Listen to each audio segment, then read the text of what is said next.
All right. There we go. Peace, y'all. What's up? Plot in Progress, episode 40. We back at you. For Could be anywhere in the could have been anywhere in the world tonight, but you're here with us, so we must show gratitude for that. We have a pleasure of having a guest with us tonight. We're gonna jump into who he is and what he's about, and just kind of chop it up. But before we do that, we're gonna keep it consistent with what we always do. Who spit those bars? Hmm. What you got? What you got for me, True?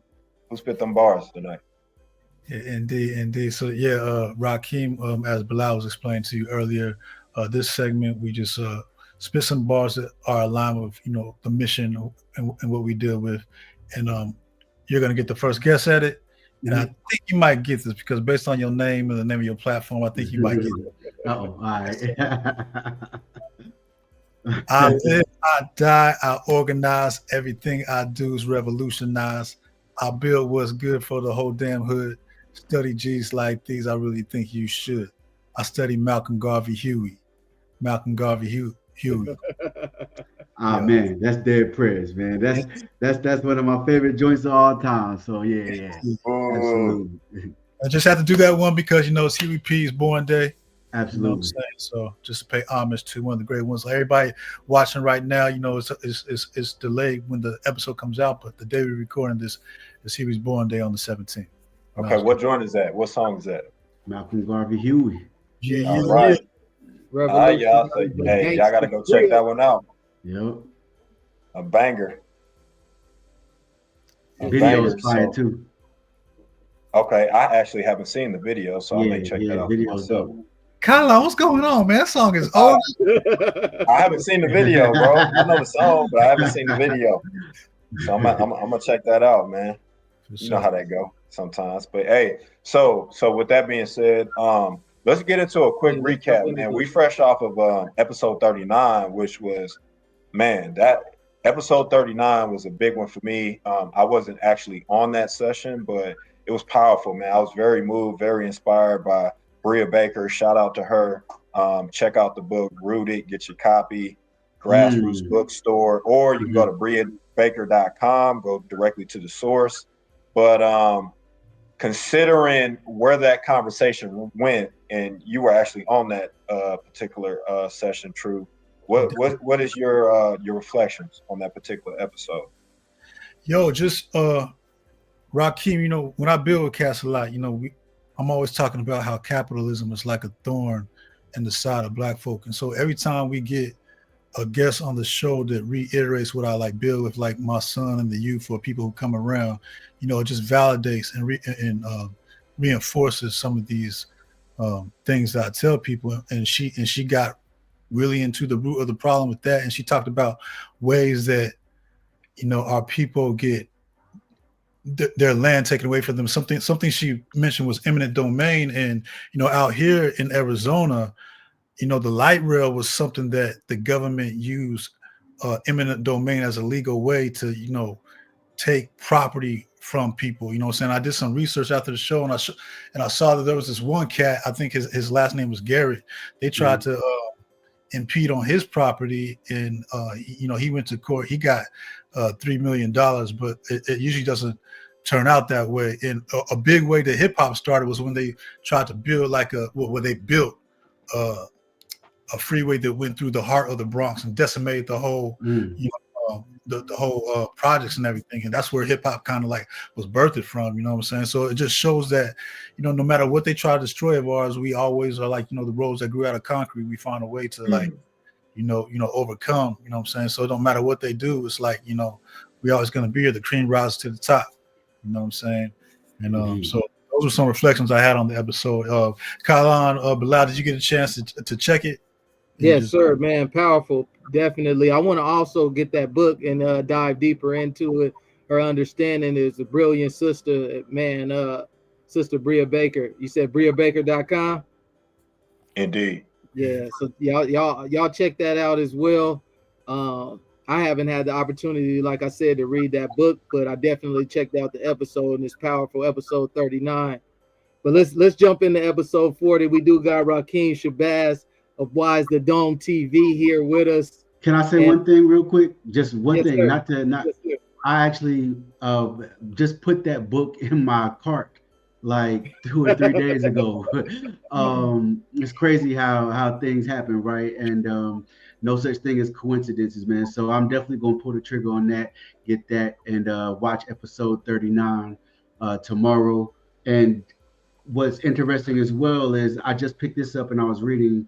I've been reading this for the past three days. A Darker Wilderness, uh, Black nature writing from soil to stars, and it just talks about um, our um, uh, our relationship with the land from the time of our enslavement to Jim Crow to sharecropping to now, how we how we began to have a respect and appreciation for this land that we could never call our own, this land that we tilled every day, this land that we worked every day, but it was somebody else's, right? And just like I know, might have family in the country somewhere, right? And that land is appreciated, respected, and loved, and so many memories with the family are tied to that land. And just reading that book, I'm not done with it yet, but it's really opened my eyes to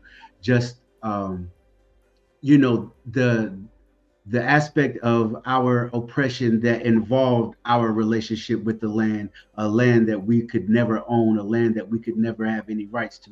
So yeah, when I'm done with that, I'm gonna get the joint that uh, The rooted. what yeah, the rooted book, and yeah, so it's dope, man. That's a crazy coincidence, but yeah, I can't wait to tap into that and can't wait to watch episode 39. Yes, sir. While you got the mic, go ahead and give them an introduction and who you are for those who don't know. No, most definitely. I'm Rakeem Shabazz, host of Wise the Dome TV. You can find that on YouTube, Spotify, or Apple Podcasts. Also, one of the co-hosts on the Rise Up International Morning Show on Black Power Media. You can definitely subscribe to that as well. And so, yeah, man, I'm just somebody who likes to study, to teach what I know, have these conversations with brothers such as yourself, because I feel like we are at a time where uh, we are at a moment in our history where anti-intellectualism is pushed on our people, and I just want to be able to play my part and have conversations that could inspire others to further their education. And I'm not talking about necessarily formally, but studying your ancestors, studying those that came before us, studying what's going on now in the present and how it relates to the past. So yeah, that's just what I try to use my platform for, man. And again, I definitely appreciate y'all inviting me here. Yes, sir. Yes, sir. We're gonna just start the conversation small and then build up to it. I definitely want to touch on what you didn't mention is that you're an artist as well. Mm. Oh yeah. So He's actually, like, oh yeah. so that out the album Wise the Dome. You can find that on all DSP, Spotify, and everything. And so what it is it's actually not me MCing.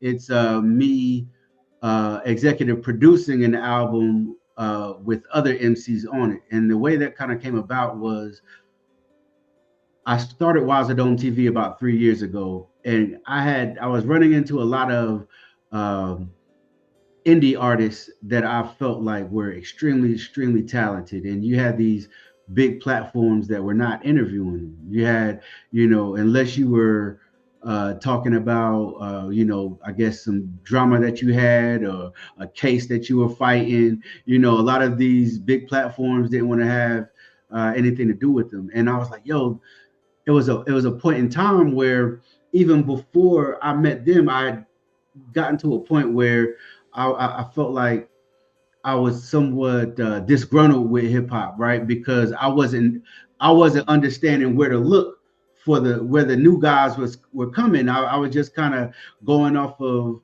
not necessarily mainstream, but that's all. But I admit I wasn't really probably digging as much as I should. This is when I would say streaming just became really popular, right? And so I hadn't mastered any streaming, the streaming game yet. I didn't have any type of subscriptions to Spotify or Apple Music. But then later, when I began to meet these brothers and sisters, I was like, yo, they really dope. And so I started interviewing them. And then in these interviews, I just got the idea. I was like, yo, I think I should put an album together with a lot of these MCs that I'm building relationships with. So I would, Furious Styles is the producer that made the beats for the album. So Right. I reached out to him, and I got the beat packs, and I settled on the beats that I was going to use for the album. And then so what I would do is I would uh, contact one of the artists that I would want on the album. I would send him the beat, tell him I just need a verse. Here's what the topic is, and then he would send it back. But I wouldn't tell them what I was doing with it. And then I would send that same beat to another artist that has no relationship with that previous artist, but I thought would sound good together, right? And I would send it to him. This is what the topic is, and then send it back. And I would do that for like 15 songs. It's like 25, 26 artists on there. And then when it came out, man, it got a lot of love. It was received well. And it's definitely something that I'm extremely proud of. I will do a part two eventually. It's just a lot of work, and it is very time consuming.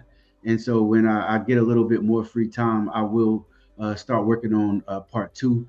Last year I did drop a single. It was just a Lucy. It's Heaven and Hell, featuring Makiba Mooncycle. You probably heard her on Sons of Man album. Nigeri Earth. You probably heard her on the third Jizza album, and Backwoods Sweetie, who from Maryland is one of the illest. You know what I'm saying? And so I put that out last year just to kind of, just keep my name in the music game going a little bit. I'm going to be more active in 2025, maybe a EP or something, while I game plan for this Waz the Dome 2. Got you. Now, when you say you dropped a single, are you talking about an executive produced single, or were you spitting on that? Yeah. No, I'm not a rapper. I just, yeah. I'm not a rapper. It takes a lot to say that nowadays because everybody is a rapper. I already know. So, but I know what I want to hear, and I Yes, think sir. I know how to make what I want to hear, right? And so sometimes I get ideas like with that song.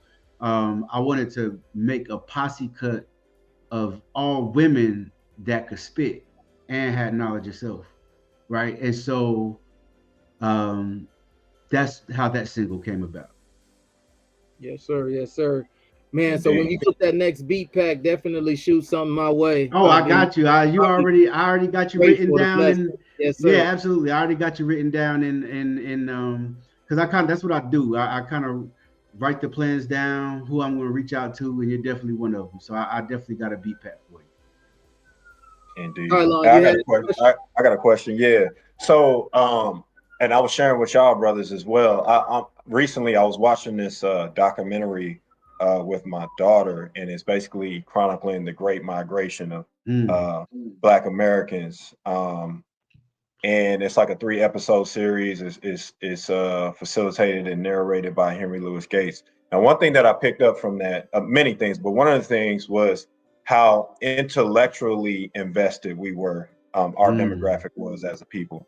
And I think earlier you were speaking to the fact that we've kind of lost that sense, or at least like the overall collective, that's not like the big wave that's being perpetuated in a sense, right? So in regard to music, I feel like for our generation, specifically Generation X and Y, the millennials, hip hop music was a medium that served as an educational format for a lot of us. Like, for instance, I remember the first time I heard Killer Priest on Basic Instructions Before Leaving Earth, Man, right? yeah. Songs like that, and you're like, oh, hold on, what did he say? And then Yeah. you go do due diligence on that, and you're like, oh, it just opens up a rabbit hole that you can kind of go down, and one thing leads to another, right? Can you speak to the significance of dropping jewels like that in the music, what that means, and like the demand for that in this current time? Man, I mean, it's crazy you mentioned Killer Priest. That's one of my favorite MCs of all time. And so I remember, being a youngin and hearing that, and not even all the way understanding exactly the message that's being conveyed, but what it was doing, it was planting a seed for whenever I do begin my path of studying and gaining knowledge itself. Oh, that's what he was talking about, and then so like I had so many moments, whether it was Killer Priest or Brand Nubian back then, or just a Public Enemy. I mean, it was conscious MCing was more obviously accepted in the mainstream then. Now it's I don't think it is as much, but I think it's coming back around somewhat. I think what happens is a lot of young people who grow up liking a certain kind of music whenever they're teenagers eventually kind of outgrow that music when it doesn't have any substance. And then they're looking for something where somebody is actually spitting. And it's not necessarily saying that every message has to be 100% positive.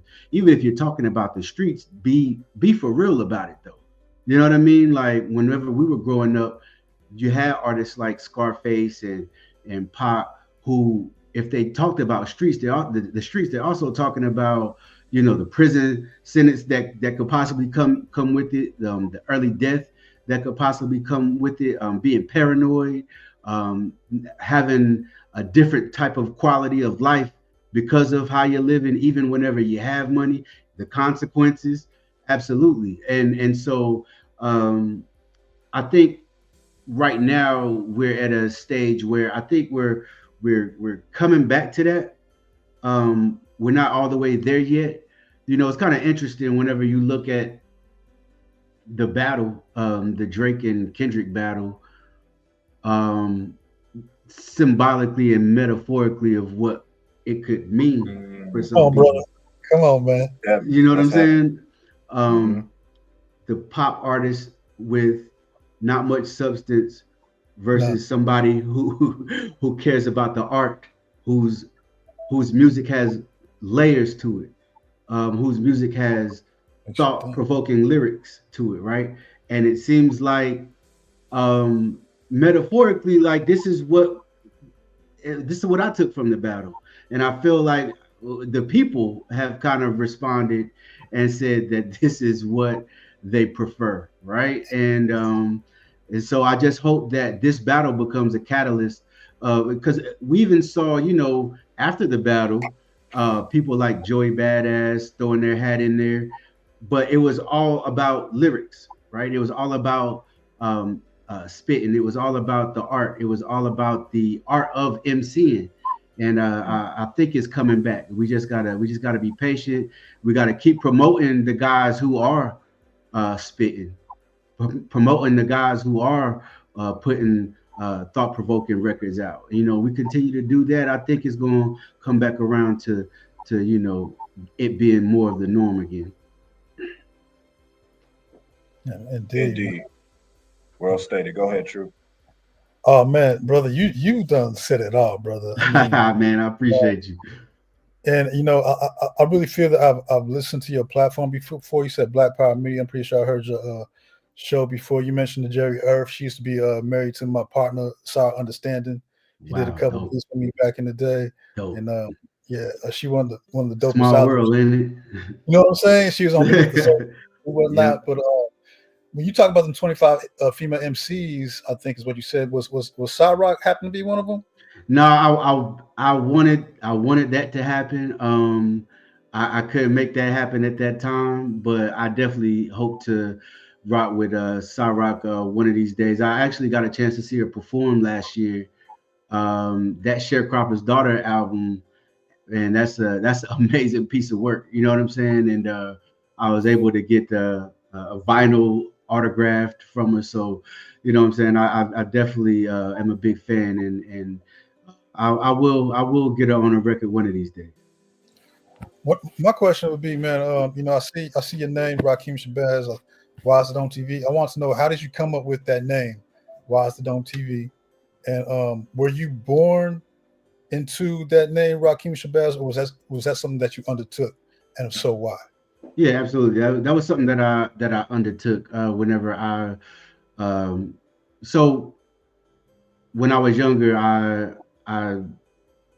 was searching, right, and coming across many different schools of thought and ideologies, and reading books, and uh, I was on my path. I mean, still on my path, right? But I was just kind of beginning, and it was the 5% who brought me out of a stage of uh, triple stage darkness, mentally, and um, and so the name I was given once I uh, knowledged 120 and went through my black coffee, which is what we call in Sudan, at Divine Allah in Dallas. It is you get grilled about the lessons you say for hours at a time, right? And then once you're done, you get your flag. And so my educator gave me my name, and my name is actually Rakeem Self-Born Allah, right? Rakeem Shabazz is the name that I go by when I write, when I do media, um, whenever I, just public facing, you know what I mean? And so, yeah, but as far as Wise the Dome TV, it was a play on wisdom, a play on arming yourself mentally. In mathematics, we know that wisdom is the wise words, ways, and actions of a wise man. That's what I'm trying to convey on the show, on the platform. Um, it's a platform where I not only use it to teach, but I use it to learn myself. Because when I have brothers and sisters come on, um, many times they're an expert in the subject that we're building about. And so me asking them questions, I take pride in asking them the questions that will extract the most information out of them in regard to that topic, so the people watching can learn as much as they can. And in that process I learn, right?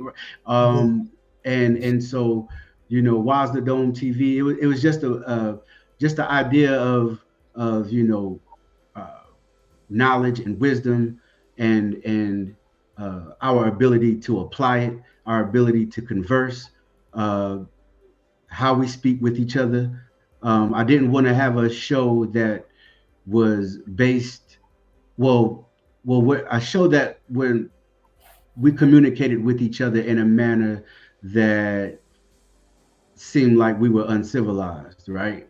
Because I've seen some shows, even with brilliant people, intelligent people, they still converse in a manner that the information gets lost and people are only tuning in for the drama and the arguments.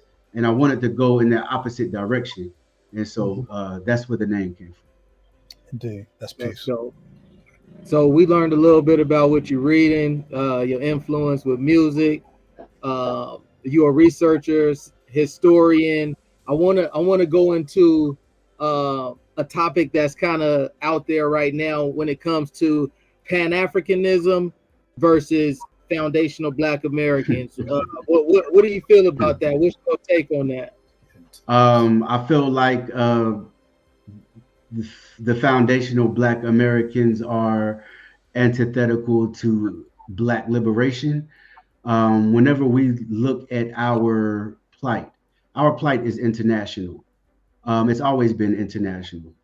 Everybody from Dr. King, who went to Ghana in '57 to build with Nkrumah during the Uganda independence movement, he understood that it was international. Malcolm, who We all know about his trip to Africa and the Middle East to build with African leaders and organizations there to build solidarity because he understood that our struggle was international. The Black Panther Party, we have pictures um, of the Panthers overseas in places like Palestine training because they understood that the same people who are responsible for oppression in Palestine or oppression in West Africa are the same people responsible for our oppression. And I feel like whenever we look at whenever we look at what's going on in the world and the plight of Black people, I recently heard I recently heard Elon Musk mention that the whole the MAGA thing, make America great again. Well, I recently heard him mention now it's time to make Europe great again, right? And so this gives you an idea and an understanding that they are operating multinational corporations from global conglomerates, and we are doing ourselves a disservice attempting to separate ourselves from our people just because they were brought to a plantation in a different country. It doesn't really make much logical sense for me, and from a strategy standpoint, it makes no sense whatsoever.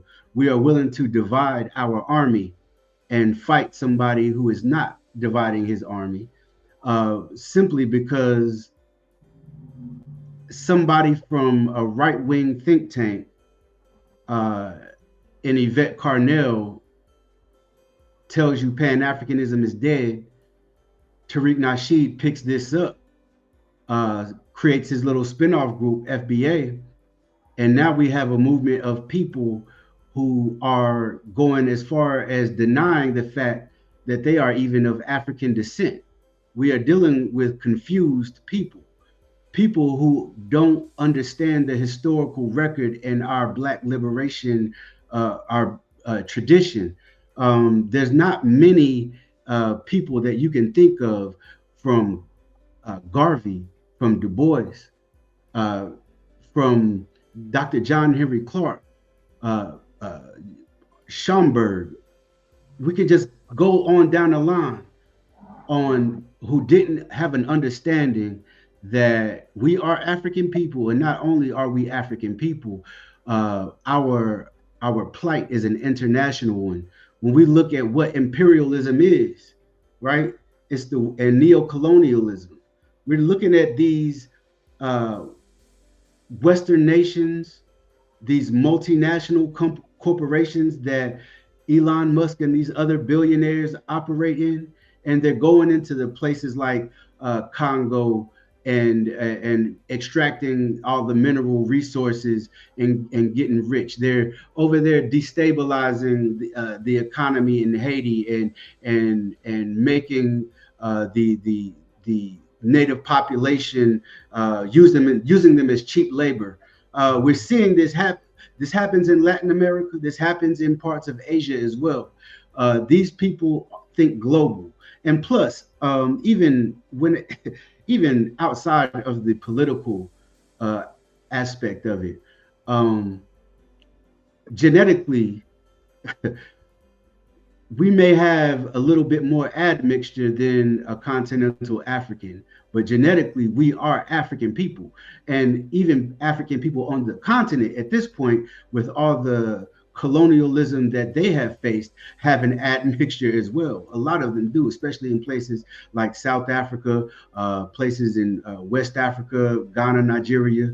And so we have spent so much time fighting the European and this idea that we weren't human, and the idea that they're going to strip away our humanity, right? Only to take up the same rhetoric that they use on us and not see the humanity of our brothers from the Caribbean, or our brothers in West Africa, or our brothers in Brazil, our brothers in Chile, like our brothers in London. Why am I going to separate myself from my people when we are stronger together? As you know, as the famous quote from Elijah Muhammad, you know, our unity is stronger than an atomic bomb, man. And that doesn't necessarily mean we have to hold hands and sing kumbaya, but whenever we come together for one common cause, as family, as being in community with each other, we can't be stopped, right? And so Pan-Africanism is not only a response to the international aspect of our oppression, but it is a naturally occurring thing, in my opinion. And I learned this from Kwame Ture. It's a naturally occurring event uh, with African people, meaning that this was going to happen anyway. African people were going to see the need to unite politically, see the need to unite as family as time goes on. The same way we have these artificial nations, national borders that were created through colonialism. They saw that, hey man, none of that even makes sense. A united Africa is the biggest threat to the West that there is, because the minerals of Africa power the West, from their smartphones, laptops, electric cars, all of that. And so I feel like people are being really short-sighted to fall into this FBA 80 stuff, because if you think reparations is going to be what liberates you, I mean, you're wrong, right? I mean, we'll still be under the system of capitalism. We'll still live in an imperialist empire. And once they give you reparations, no matter what form it is, whether it's cash payments or cash, free education, this and that, I don't really know what's all on the table. But once they give it to you, they would say then, all right, well, you niggas got what you wanted. You're on your own, right? At the same time, look at how they even play us with that. They play us. They play us by constantly saying they have to research reparations, HR 40, all of this other stuff. Well, if Ukraine or Israel needs some bread, are we sending billions? We're sending billions off the books. There's no research required, right? And so again, I think our liberation, our Pan-Africanism is our only choice. You know, whether you are Pan-African nationalist, Pan-African socialist, these are all different things that we can have conversations about, right? But being a Pan-African, being in solidarity with your brothers and sisters, regardless to where that boat ride took them, is the foundation of it all, in my opinion. I have a follow-up to that. Considering like the current landscape, I feel like there's misconceptions on both sides of the spectrum, right? So you have your Black Americans that feel however they feel about the continent, and then those that are on the continent, they have misconceptions about us, and they even come here to educate themselves, put themselves in a certain economic status so that they can see back into their native countries. But while they're doing that, in a lot of instances, they don't assimilate into, our, existence here. And that's through conditioning, right? On both sides.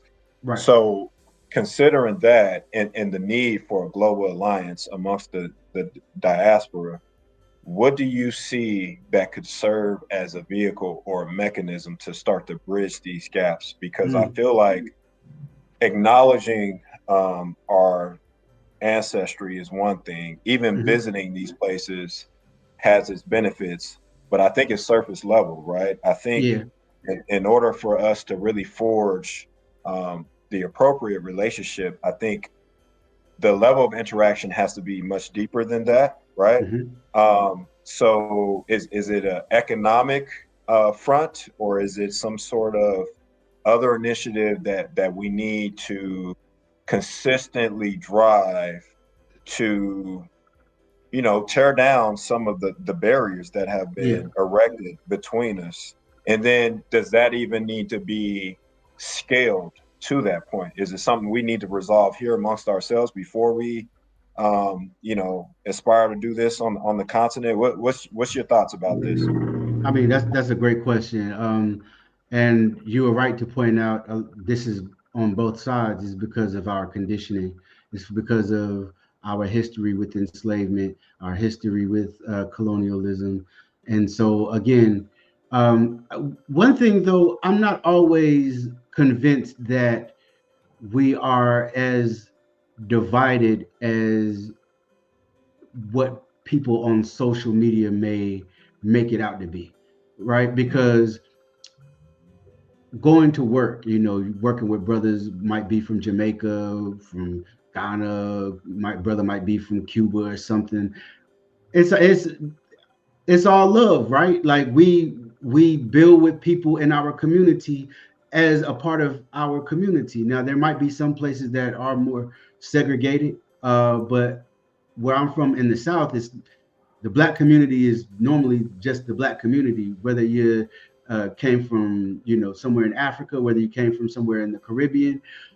But on a bigger scale, I think joining an organization, being a part of an organization that does work at home and abroad, and I feel like that's one way we continue to foster those relationships. I think that we just have to play our part in this movement. Again, a lot of the people that we see online, whether it be Africans from the continent who spew ignorance about African Americans, or African Americans that spew ignorance about Africans. What I've noticed when we see African Americans spewing ignorance about Africans or our brothers from the Caribbean, it's usually an African American that comes and checks them, right? I've noticed that when an African does the same with us, another continental African comes and like, nah, that's not how we rock it, right? So I feel like we're doing a decent job of kind of letting the world know that, hey, these small groups of people who are benefiting from our division are not indicative of how everyone feels as a whole. There are a lot of people outside of the internet that have never heard of FBA, never heard of ADOS, never heard of B1 or any of that stuff, right? They don't even know that there's a diaspora war on Twitter or Facebook. They're not even aware of this, right? So I think in the grand scheme of things, it's a very, very small part of the population who is keeping that going. Also, just depends. I mean, people can take it however they choose to, but as we see, there are countries who are in Africa, like Benin, who are telling people in the diaspora to come back. If it's not to stay, come back to visit. And this is, we gotta eventually. I know times is hard right now, but eventually we gotta take them up on that offer. You know what I'm saying? And begin to travel. I think when we travel more, Burkina Faso as well, like you mentioned. But when we begin to travel more, this idea of American exceptionalism is totally destroyed. You know what I'm saying? Most people that I know that have gone to Africa with my brothers in Jamaica, or my brothers and sisters here in America, especially people that have gone for like a long period of time, like let's say they go for maybe a month, there's always a depression that hits whenever you come back. There's a depression that hits whenever you come back. And I think that says a lot. That? What'd you say? Asking Brother Colin, did you experience that when you came back? I think it was before I came back. Mm. So I mean, aside from wanting to get back to my family and everything like that, but when I came to the realization that okay, it's time to go, it's like, oh, okay, damn, back to the grind, back to the smog, back to the, everything. You know what I mean? You start thinking about all these things that were kind of like, and I was only there for 2 weeks, but you start to get it's amazing how little time it takes for a human mind to adjust to conditions, right? It doesn't take long, right? So when I was there and I got used to the food and to the people and to just the overall sentiment of what I was in, and then like a couple of days out from me having to return, I'm like, damn, I'm thinking about work. I'm thinking about all the traffic, nonsense, noise, you know what I mean? Just everything. And it's like, well, damn.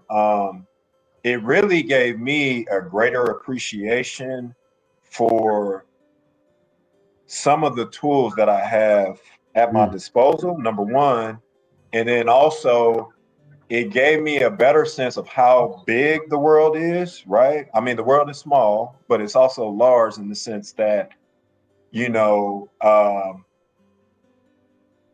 X amount of miles away, the standard of life that you're accustomed to just does not apply, right?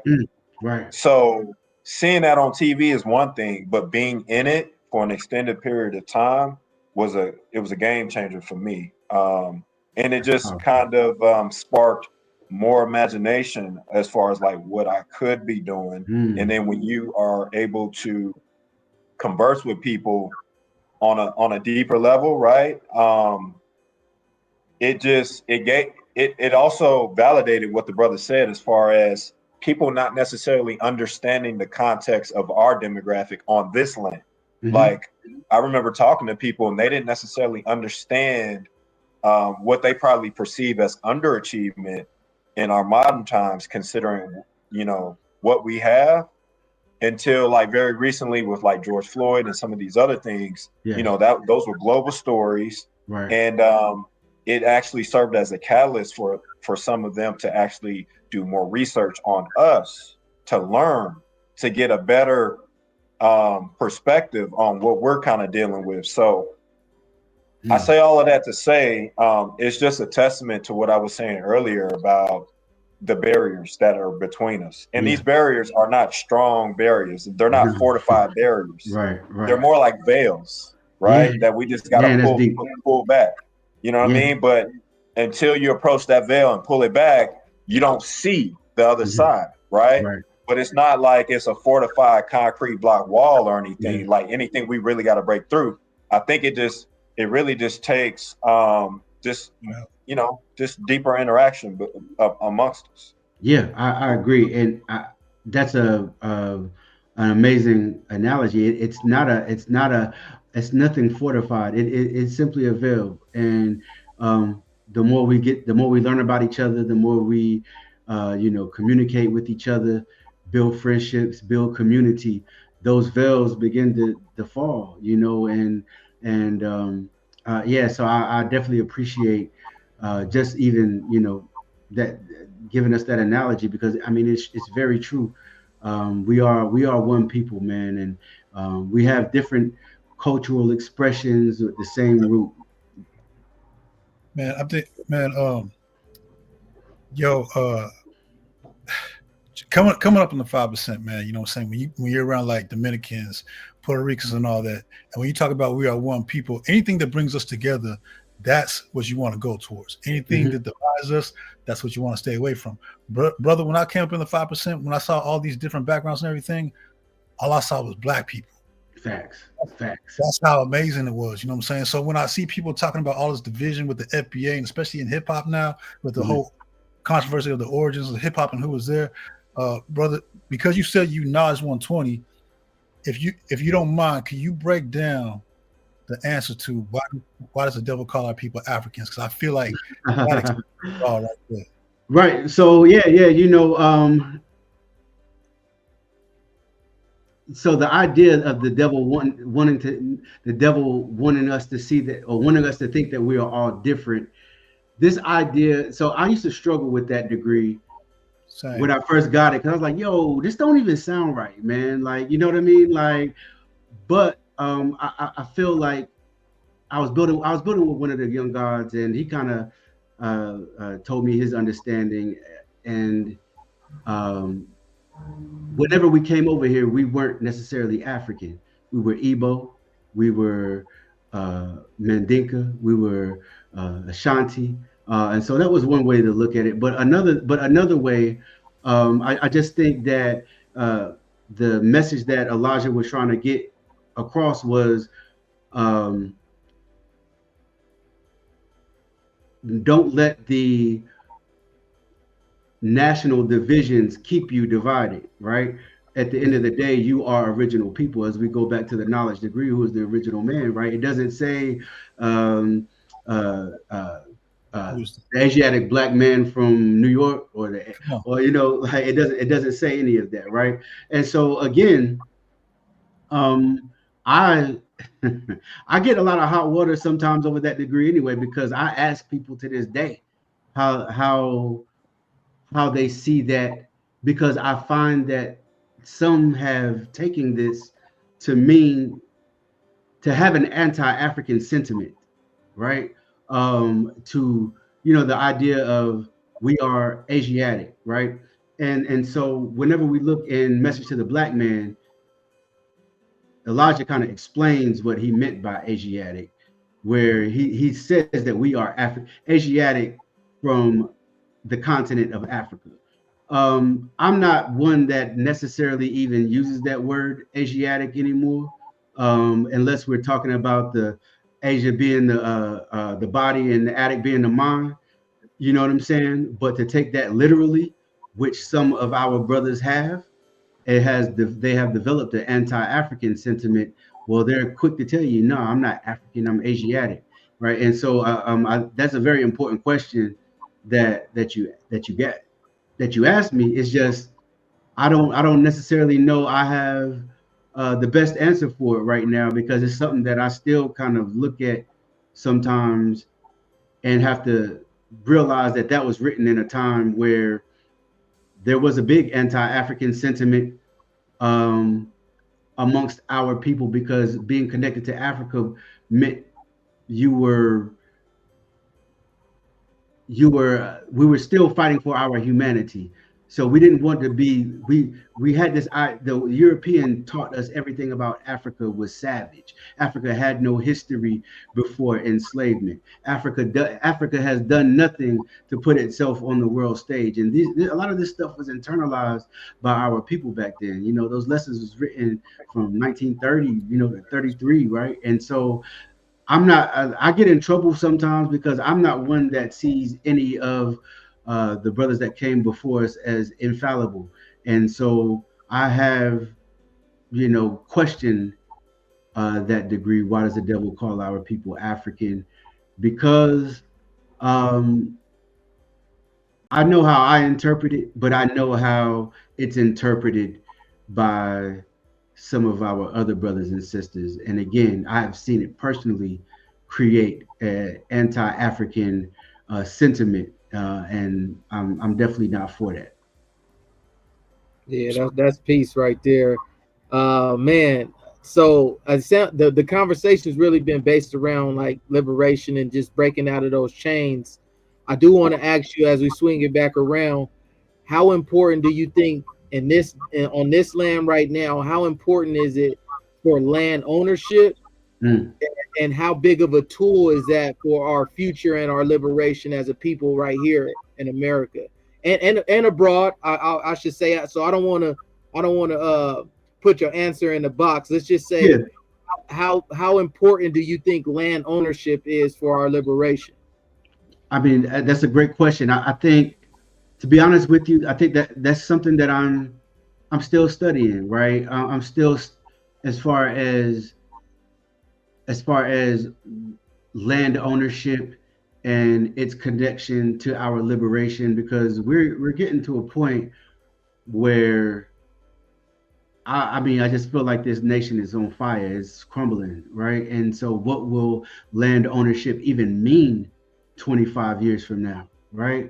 um if we do see revolution in our lifetime with a new economic system, what would land ownership look like then? Would it be privatized? Would it be state ran? Would it be owned by the people? Would it be a co-op? And so, like, I don't know. I feel like if you have land already, you got to hold on to it, farm something, train on it. But it's definitely something I'm still studying as far as you know land ownership and its connection with our liberation, at least here. As far as Africa, I think we have to be careful of going to Africa with the capitalist European capitalist mind state and wanting to gobble up all the land that we can there, or that we can afford there, even if it's just because it might be cheaper. Is that it's not necessarily the thing that I feel like we should be doing. Uh, Not to say that you shouldn't have any land, but we just have to be mindful because although having land is important, we first have to free the land first, and then we'll figure out uh, how we'll go about land ownership and what it will look like.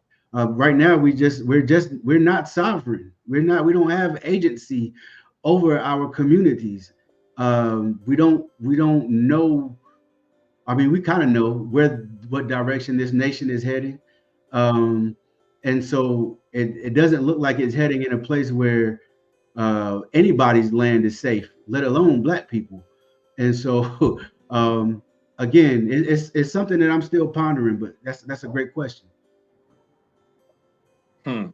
To build on that, I think even more important than the ownership aspect is just the concept of being like a good steward of the land. I think Absolutely. that is the key piece, right? So Hmm. regardless of where it is and whether or not you have the ownership, how are we treating the land? Do we have a symbiotic relationship with it, or are we just kind of ravaging the land, right? Hmm. Deteriorating the soil and putting concrete everywhere. You know what I mean? I think more than anything, right, for most Black Americans here in the United States, a lot of us are in inner city settings where we don't have the opportunity to have a an organic relationship with the land.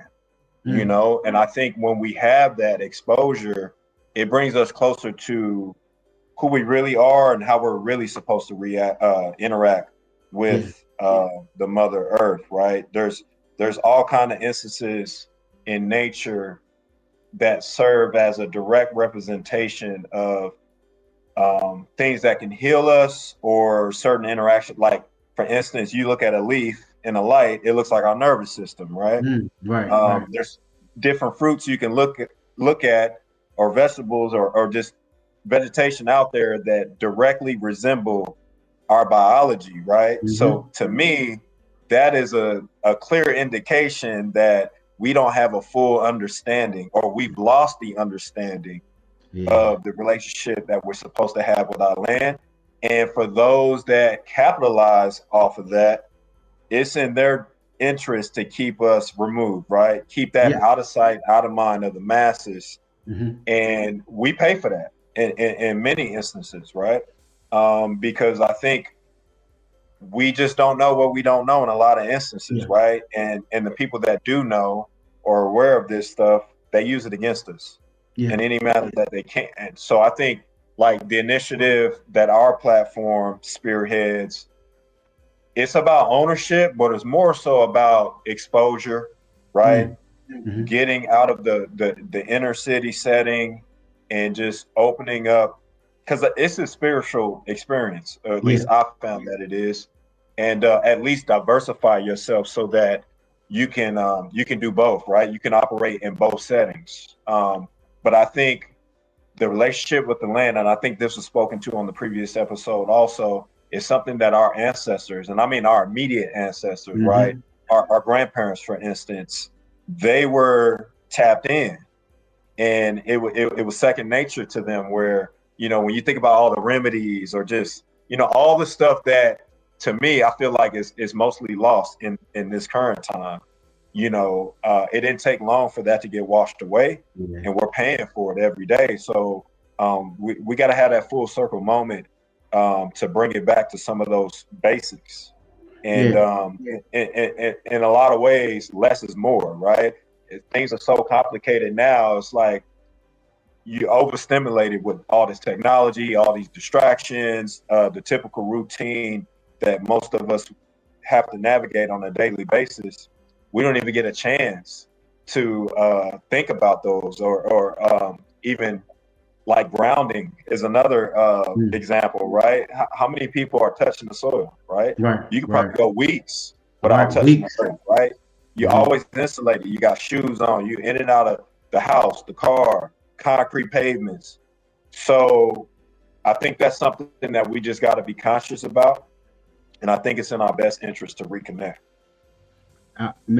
First off, I'd like to salute y'all brothers for this mission. This is why platforms and movements like what you guys got going on are important, because this is something new for me, right? As far as just understanding why our relationship to the land is important in this manner, right? There's so many different things to study as far as our whole experience as Black people, but a lot of times you just can't get to everything, and this is why what y'all are doing is important, and so I definitely appreciate that, right? It's enlightening. I come from the South. We had land after our enslavement, and then I think might have been Brother True who mentioned eminent domain, but that's what happened. They came and took our land. This before I was even born. I just know the stories. The my family's the church that my family has gone to for over 100 years was bought with sharecropping money from back then, and so land is obviously important. It's still something that I'm learning about, and brothers like yourselves are people who are we can all learn from, and so I definitely salute you guys, and much appreciated. Indeed. Yeah, I think that it's just funny when you think about like what is the missing piece to like a lot of our issues, right? And land is directly tied to a lot of those issues that we need to resolve, whether it be food sources, medicinal uses, um, mentorship efforts, like all that stuff, right? Peace of mind, more than anything, peace of mind, right? If you ain't got that, what do you really have, right? So, so yeah, just getting out there and, like you said, it's new to you. It's still new to us as well, right? And it gives us an opportunity to be in our infancy stage in another aspect of life where, okay, now it's like, okay, it gives a new opportunity for discovery, right? To discover like who I am, number one, and also bringing back the appreciation of our ancestors and making it relevant today, right? I think we always got to have that reach to the past and also the future, while also being intentional about our present with our youth in particular, right? But bridging that information, like serving as a conduit to ensure that flow of information and knowledge is always apparent. So yeah, man, that this is a real privilege to even be a part of something like this. It's a privilege, it's a luxury, but it's special, but it shouldn't be, right? Right. It should be like a standard. Yeah. I would like You know to. what I mean? I would like to formally invite you guys to come on Wisely on TV and build some more about this. I think this is an important conversation. So I'll definitely be reaching out soon. And I think we need to definitely further this idea and just have a deeper conversation about our relationship to the land, you guys' experience, the things that you've learned. I think the fans of Wazadom will be greatly appreciative of that. And your findings on the book that you're currently reading right now, right? Because it's all about education. Each one teach one. What we get, we pass on to the youth, and we got to bridge that gap with the youth. You know what I'm saying? There's a big gap between generations and whatnot. You know what I'm saying? And when it comes to education, I see a lot of books behind you, brother. What else are you currently reading? Or can you? Oh man, yeah. So let's see. I'll pull up a few. I was reading this. This is of Black Studies, Joshua Myers. It's talking about the history of Black Studies, and it highlights four people: Du Bois, Cedric Robinson, Sylvia Winter, and who is the fourth? Jacob Carruthers. Um, Also, just give you the last couple of joints that I read. Uh, What's that one with Africa on the spine? I see a lot of familiar titles up there too. this right here, White Malice. Yeah. Yeah, this is White Malice, the CIA and the covert recolonization of Africa. It goes into this. Yeah, the CIA's assassination of. That's that Killmonger shit right there. You know what I mean?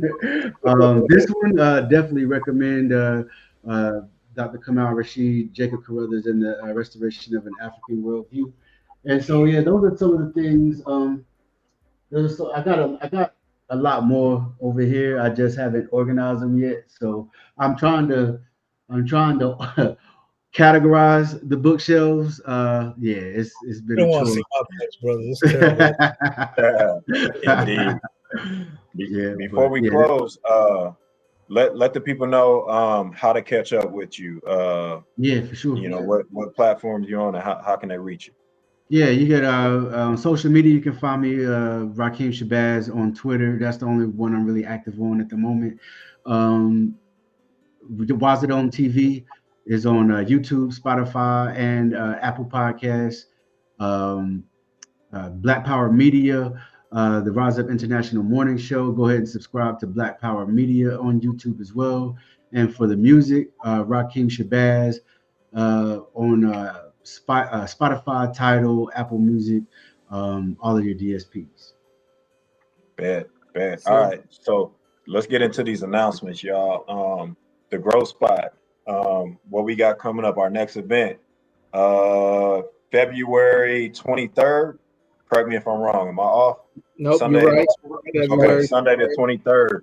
We have a go bag workshop. So essentially, teaching the community how to assemble a go bag, what the significance of a go bag, what are some of those items that you should include in a go bag.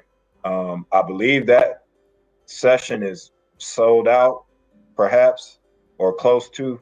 So stay on the lookout for that. We'll probably be running that back at some point.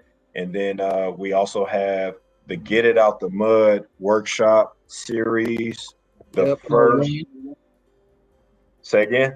Yeah, I was just saying part one of that series.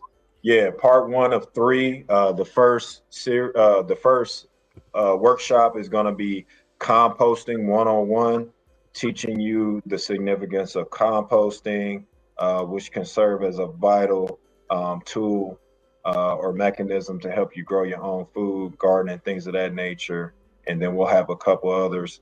That is going to be, what's the date on that one? March 30th. March 30th. Okay, that's a Sunday.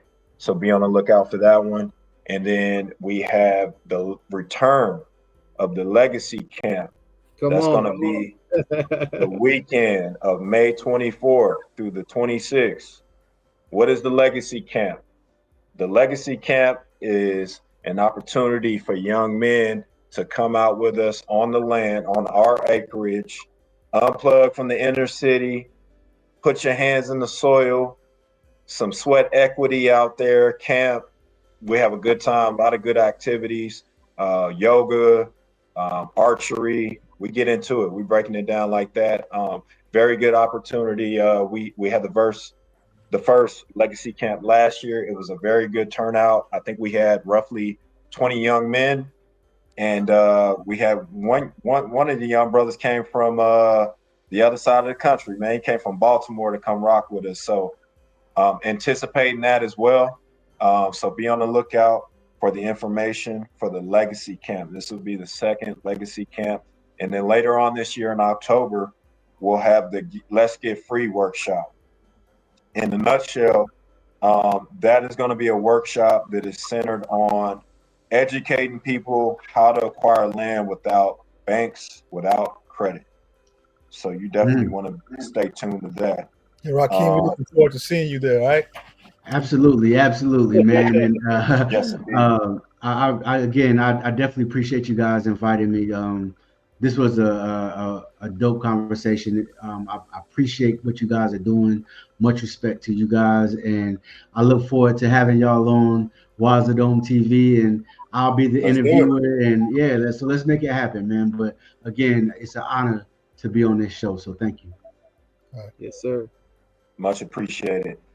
Here at the Growth Spot, we are unified in action to build, protect, and expand a future, fruitful legacy of love, equity, growth, ancestry, cooperation, and yield. Peace, y'all. Thank you. Peace.